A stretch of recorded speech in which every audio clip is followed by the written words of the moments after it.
Hi, my name is Brian Skjerven. I'm a supercomputing application specialist at Pawsey Supercomputing Center. So let's talk about the environment that you'd find on Pawsey.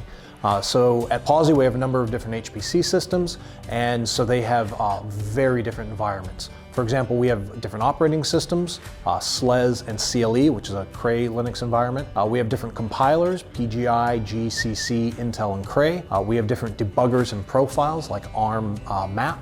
We have different math libraries, things like MKL, LAPACK, and PETSI. We have different MPI libraries. On Zeus we run both Intel and OpenMPI, and on our Cray systems we run a Cray MPI implementation. And then we also have different file format libraries, things like HDF5 and NetCDF. And so all these make up the environment that you'd find on a Pawsey system. And we have a number of different packages, and they may have been built with different MPI implementations, with different compilers on different systems.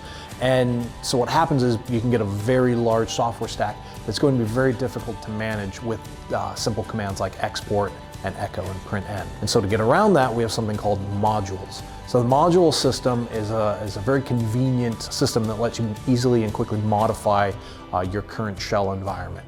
So you can quickly update paths that point to different libraries, and you can find out more information about a particular package. And so the module system lets us do this very easily. So for example, if I wanted to use a chemistry package called nwchem, all I need to do is run module load nwchem. And all the directories associated with nwchem, all of the libraries that I need for nwchem, they'll automatically be added to my user environment without me having to change anything. So the module system has a number of different commands. Module avail is the first one we'll talk about. So this lets you list all of the available modules on our system. So Pawsey has a large range of software that we've compiled for users, and module avail is going to let you see all of those different options. Module list is going to list what are the current loaded modules. So at Pawsey we automatically load several modules depending on what system you're on. This might be different compilers or MPI implementations, things like that.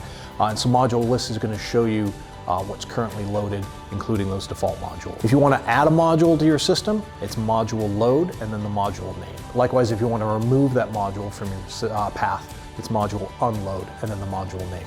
You may be in a situation where you want to swap between different modules. For example, you want to swap from a GCC to an Intel compiler. The module system has a command for that, and it's module swap. So it's module swap the currently loaded module, then the module that you want to load to. If you want to find out more information about a particular module, you can do module show and then the module name.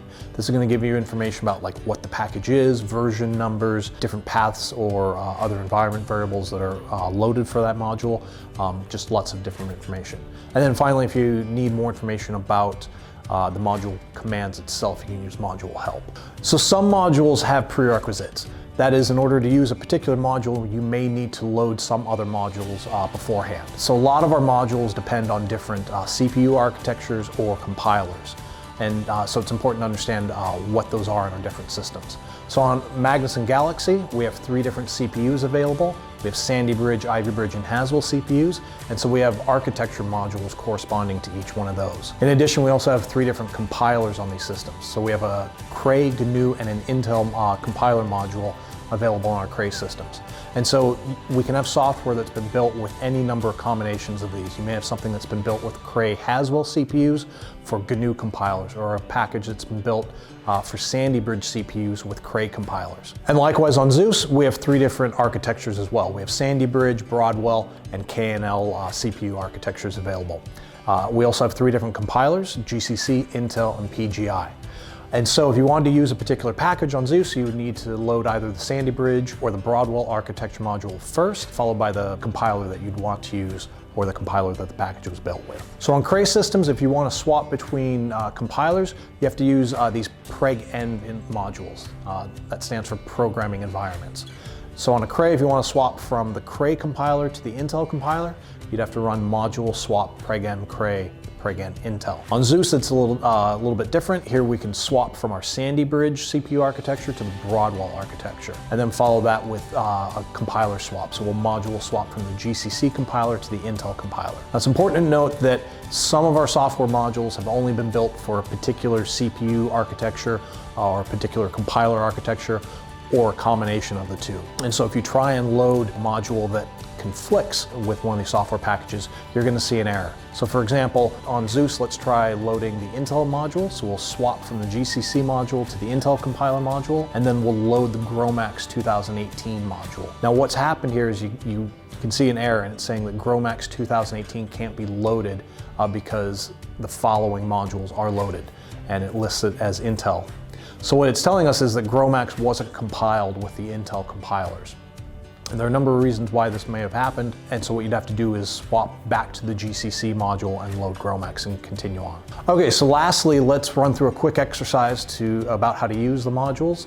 So I'd like you to log into Zeus, and then once you're there, you can run through these module commands to get a feel for what the module system looks like. So the first thing you do is list all the available modules on Zeus, see what's there.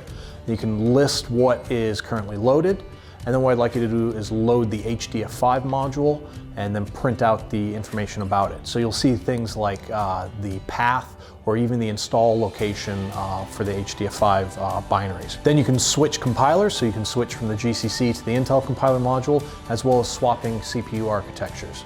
And then lastly, do a module show on HDF5, and you'll see how things like the path and the install location for this particular HDF5 module have changed because we've swapped compiler and CPU architectures. So thank you for watching this module covering the software environment at Pawsey.